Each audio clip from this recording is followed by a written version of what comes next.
All right, so to stay young and stay fresh, refreshed, to stay in a regeneration mode, recreation mode, recreation, to stay young, have dreams, have visions, have hope, have faith, is you cannot live in the past. When the past ends, whatever it is, it's over. When it's over, it's over. Don't cry over spilt milk. Don't wish things would have been different. It is what it is. You observe it, and you learn from it, and you move on. You can't live in the past. You can't live in fake reality. The past is fake reality. You can't do it. I myself have made a decision a long time ago, probably 20 or 30 years ago. I didn't even know what I know now, but I made a decision that I was going to be renewing my mind every 2 months. I'm a different person every 2 months. I know that. It's an absolute fact. Now, the past always tries to come back. Past jobs, past careers, past relationships, past trauma, past everything. The past, see, Mother Earth is a copy machine. It's a birthing copy machine. But the material realm, the natural realm, is just a cycle repeat. But because you have the Spirit, if you're saved, you're above this. So you're moving from glory to glory to glory to glory. From state to state to state to state. So even though the same stuff's happening, you graduate to the next level. If you yoke up with a situation that's stagnated, you're not going to grow. God gave you that situation, that lesson that turns to a blessing for a reason. God gave you that lesson to see if you would graduate to the next level. And once it's over, it's kind of like going to, okay, so you go to first grade, right? And you made it through first grade, and so you move to second grade. You go to elementary school, then you go to junior high. You don't go back to elementary, you stay in junior high. And then you go from junior high to high school. You look back at junior high and you say, that's not me anymore. And that's the way it is with life. Those object lessons from a child are with you today, that you move on. Some people can't move on. They're stuck. Some people are stuck in weird ways of thinking, weird ideologies, weird cults and isms and boxes and cubes and idiosyncrasies, and they're not going to grow. They cannot grow. And then they yoke up with somebody who enables them to stay. Look at that sky. Blue sky with some white. The blue is law, white is the righteousness of Christ. That's why Jesus comes back in the clouds. White is righteousness. Blue is law.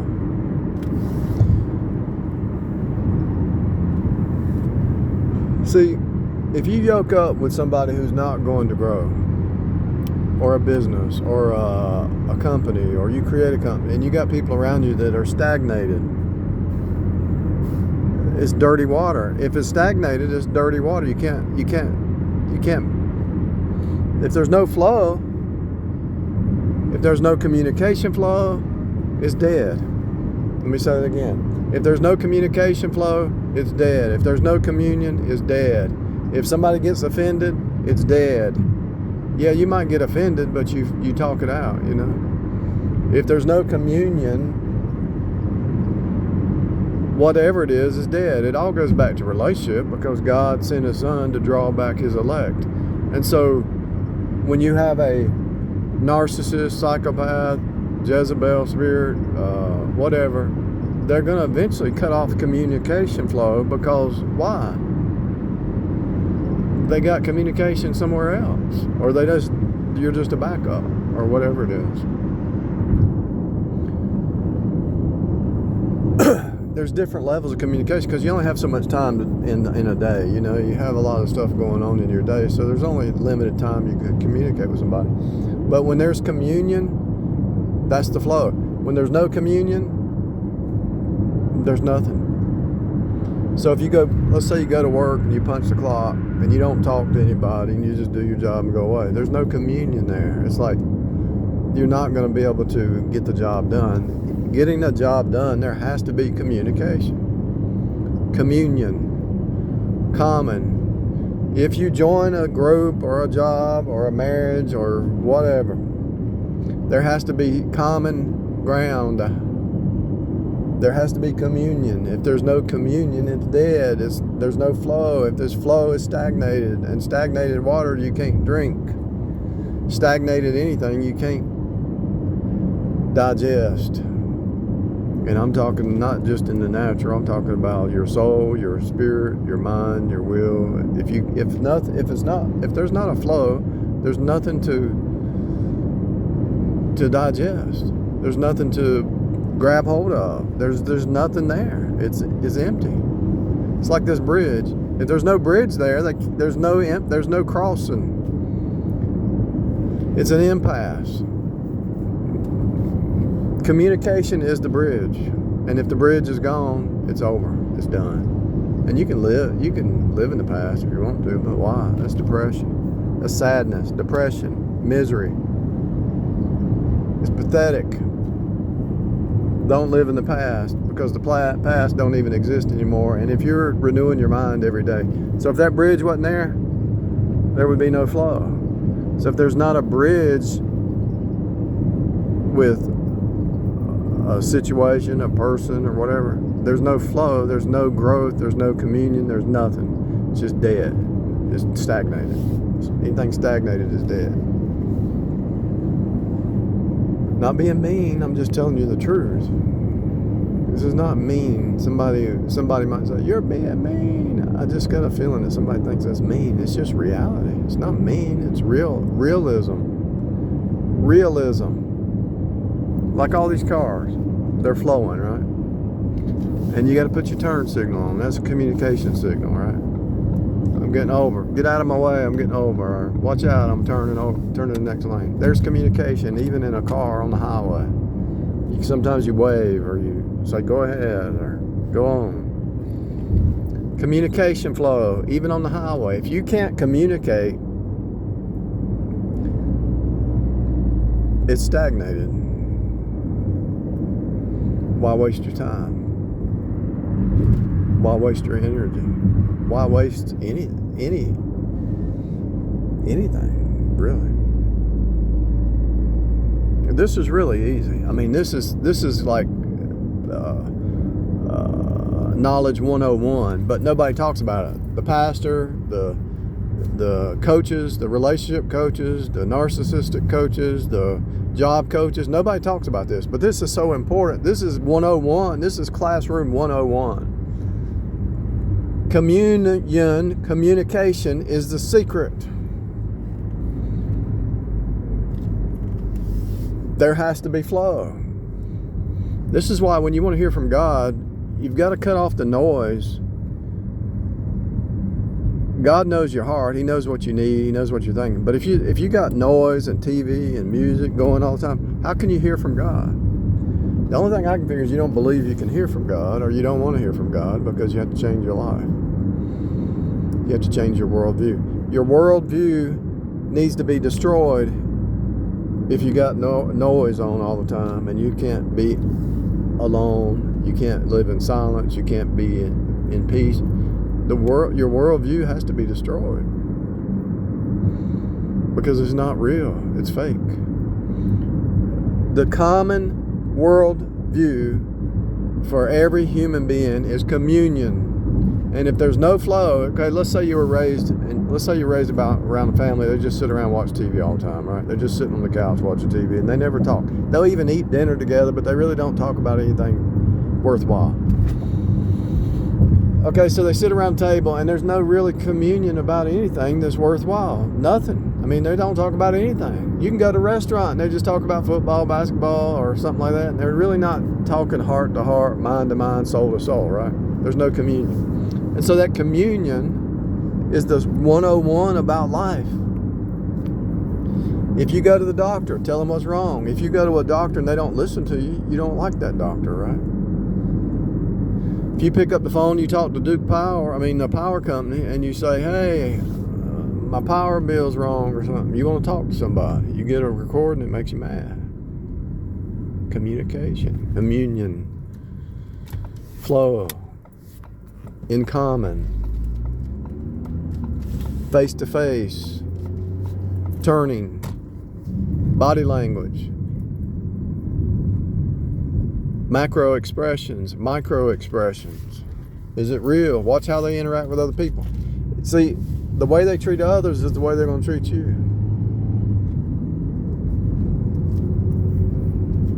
There are exceptions to that if it's a spouse or some love life situation, or children or something, maybe. Children and parents, maybe. But even then, over time, they treat you like they treat others. The way they treat others is the way they treat you. Even over time, it just is what it is. It is what it is.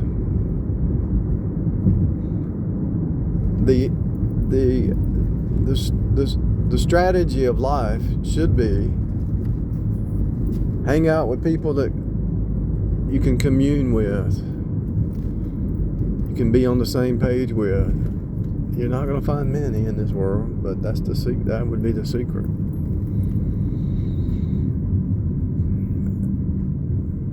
I mean, usually the goats hang out with the goats. The sheep hang out with the sheep. Because you have stuff in common. Common is communion.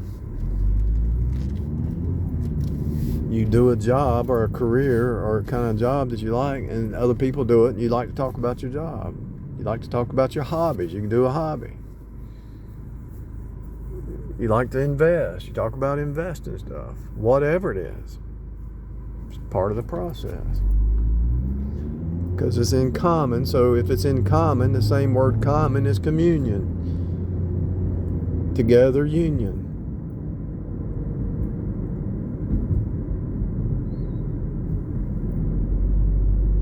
Sometimes people are afraid to talk based on some kind of insecurity or some kind of fear or some kind of social what's that word? They don't like social situations. Actually, that's the way I am. So I would rather talk to somebody who's gets it than somebody just getting in a big social situation where talking about the world. I don't like that. But if you talk to people one-on-one who get it, that's some serious talk right there. You can grow. You can learn something. You can achieve. You can step to the next level. The way I see communication or communion is you push the other person higher. They push you higher. There's no other way to view it in my mind. That's it. You might talk about something fun, or you might have the same hobby, but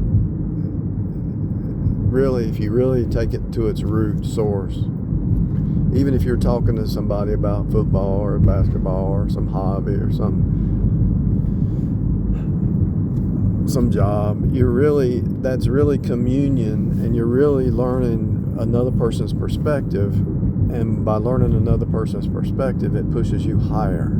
Every conversation is together turn. Converse is conversation. Together is C-O-N, verse is turn. Conversation. Together turn.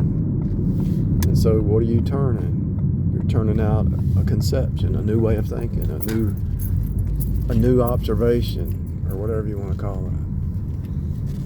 A new world view, a new life, a new way. Things should be opening up in your mind. Even if it's a bad conversation, you still learn something from it. I've noticed I haven't had any arguments with customers or anybody in a long time. I haven't had any fights with anybody in about a year.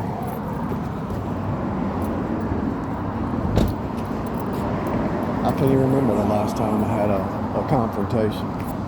And I'm not talking about a fist fight. I'm just talking about arguing about something. I can't remember the last time. But even if you're fighting with somebody and arguing, there's a Shiba Inu dog right there. That's a sign. That's a Shiba. Go buy some Shiba right now. That has to be a Shiba. Shiba Inu dog. That's a sign to go buy you some crypto Shiba.